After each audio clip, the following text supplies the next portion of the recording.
الشامة هي بقعة أو نكتة سوداء تكون في البدن، والعامة يسمونها بحبة الخال، وهي من مميزات الجمال عند العرب خاصة إذا كانت على الخد، كما أنها تضفي جمالاً أخاذاً على قرص الشمس عند الفلكيين.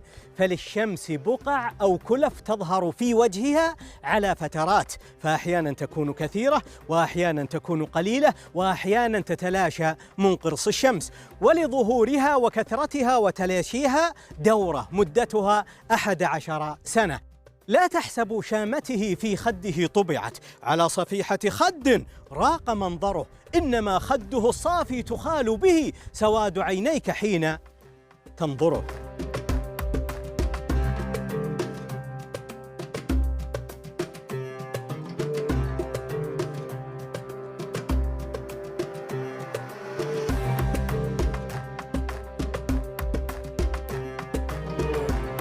وفي هذه الأيام تظهر بعض البقع أو الكلف الشمسية على وجهها، وبعض العلماء يعتقد أن لدورة الكلف الشمسية والتي مدتها 11 سنة علاقة بدورة المناخ المطرية الصغرى، فللمطر دورة صغرى مدتها 11 سنة، ومتوسطة مدتها 35 سنة، وعظمى مدتها 75 سنة، ومن ثم تعود دورة المطر سيرتها الأولى كما بدأت.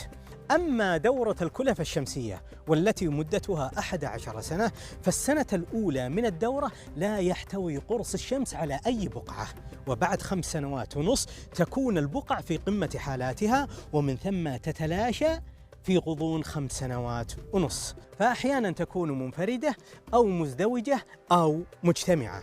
سألته: ما لهذا الخال منفردا واختار غرتك الغرة له سكنا؟ أجابني: خاف من سهم الجنون ومن نار الخدود، لهذا هاجر الوطن.